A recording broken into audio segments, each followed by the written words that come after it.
Tonight, the moon doesn't rise. You step outside, look up out of pure habit, and the brightest thing in the night is gone. Just stars, and a darkness your eyes don't quite remember how to handle. Your first instinct is that this is the end. Something that has pulled on Earth for 4.5 billion years vanishes in an instant, and surely the planet pays for it by morning. The oceans, the orbit, the seasons, all of it coming apart while you sleep.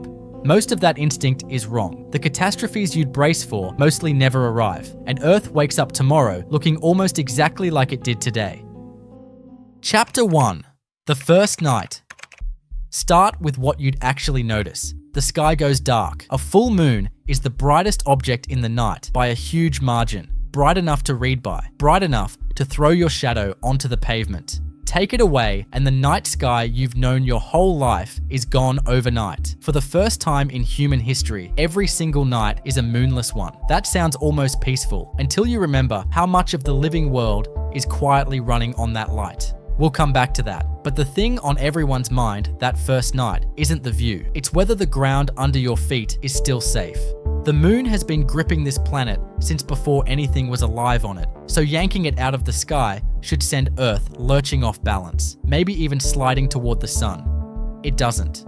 Earth orbits the sun, not the moon, and the sun's pull on us is well over 100 times stronger than the moon's ever was. Earth and the moon actually swing around a shared center of gravity that sits about 1,000 miles beneath Earth's surface. So when the moon disappears, our path around the sun barely flinches. Everyone worries about the orbit, but the moon's real hold on this planet was always the water. Chapter 2. The tides don't die. The tides are the first thing almost anyone names, and they matter far more than people think. Entire coastlines, whole fishing industries, and the crowded strip of shore where an enormous amount of marine life lives all run on water, climbing up and falling back twice a day. Pull the moon out of the sky, and that rhythm should die with it. The morning after, the sea should just sit there, flat and still. The sea doesn't go still, and the reason is simple. The moon was never the only thing pulling on our oceans. The sun raises tides too. They're smaller because the sun is so far away, but they are completely real, and they don't go anywhere just because the moon did. So the tides don't flatline, they shrink. The daily rise and fall settles to somewhere around 1/3 of what you're used to, driven by the sun alone now, locked to the steady beat of the day instead of the moon's monthly cycle. 1/3 sounds survivable, and for us, mostly, it is. For the coastline itself, it's a slow demolition. The intertidal zone, that band of shore, which floods and drains every single day, narrows to a thin sliver. Every creature, tuned to that precise range of wet and dry, finds the rules quietly rewritten. Tide pools that filled on schedule for millions of years stop filling. The water that decided where life could and couldn't survive has just redrawn the entire map. Chapter 3. The world that ran on moonlight. Now go back to that darkness from the first night, because this is where it does its real damage. We treat moonlight as a pretty backdrop, something to walk under on the way home. For a huge slice of life on Earth, it works as an instruction. Coral reefs all over the planet spawn in vast, perfectly synchronized events timed to the phase of the moon. Entire colonies releasing their eggs on the same few nights of the year so that everything actually meets out in open water. Remove the moon and that signal is gone. A clock these animals have run on for millions of years falls silent in a single night, and it reaches a long way past coral. Plenty of predators do their hunting by moonlight, and plenty of prey spend the bright nights hiding from exactly that. The odds of who eats and who gets eaten shift between a full moon and a new one. Lock the whole planet into permanent darkness, and you tip that balance everywhere at once. Some hunters suddenly can't find a meal. Some prey lose the cover of darkness that kept them alive. Insects and birds that steer by the moon on long night migrations lose a beacon they were born expecting to find. None of this kills the planet outright, but a very startling share of the living world is timed, lit, and guided by something we barely notice, and switching it off throws all of it out of step at the same moment. Chapter 4. The day that stops getting longer. The moon has been doing something to this planet your entire life that you have never once felt. It's been slowing us down. The moon's gravity drags on our oceans, and that drag works as a brake on Earth's spin.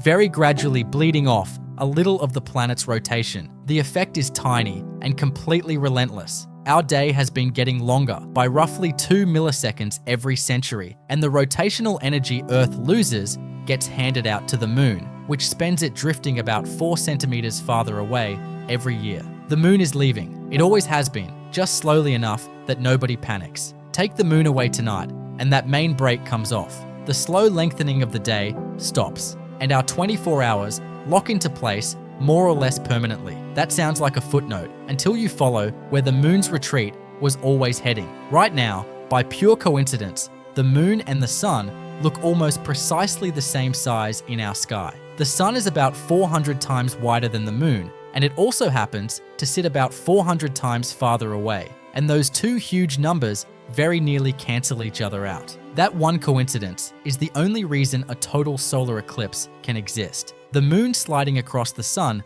so exactly that for a couple of minutes, you can see the corona burning around a perfect black disk. It's a feature of this precise era of Earth's history and no other. Given enough time, the drifting moon slips too far to ever cover the sun completely, and total eclipses end for good. Lose the moon tonight, and that window doesn't ease shut over millions of years. It slams shut by morning. We happen to be alive in the age of eclipses, and it just ended.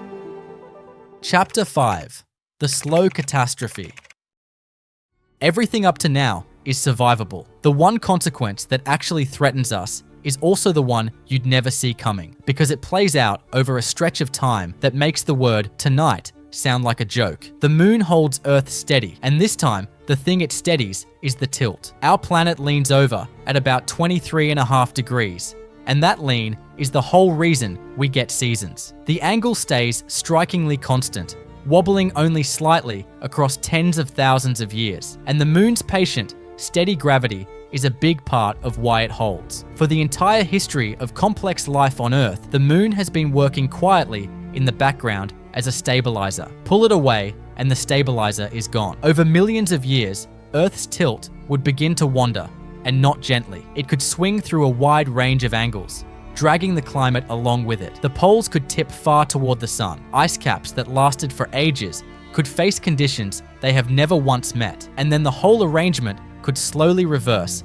and start over. We know this is possible because Mars, whose 2 moons are far too small to steady it, has already tumbled through exactly this kind of chaotic tilt in its past. This is the honest answer to are we doomed? Not tonight, not this century, but a planet whose tilt is free to wander is a planet where stable, predictable seasons stop being a promise. And any civilization that depends on knowing roughly what next year will bring is suddenly planning against a climate that refuses to stay put. For all the attention we pour into the tides and the orbit, the moon's most important job was the one we never think about. It was holding our climate still. That's the loss we'd feel last and feel the hardest.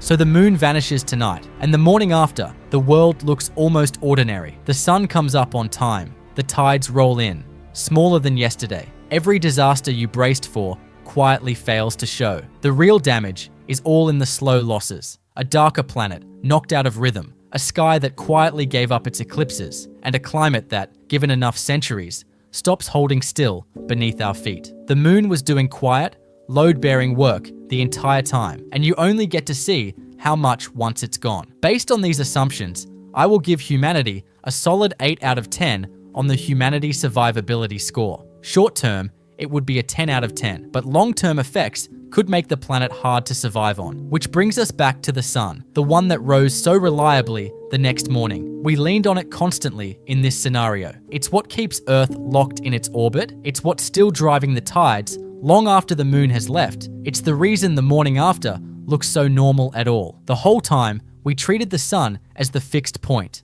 The one thing in the sky you can absolutely count on. You can't. The sun has an expiry date of its own, and if it ever went without warning, the timeline would look nothing like the slow, million-year story we just walked through. We'd be counting in minutes and hours, not millennia. If you want to know exactly what happens to Earth the instant the sun goes out, how long we'd even realize anything was wrong, what the sky does in those final moments, and whether a single living thing could possibly ride it out, that's the one to watch next. What if the sun exploded right now? It's a very, very different kind of night.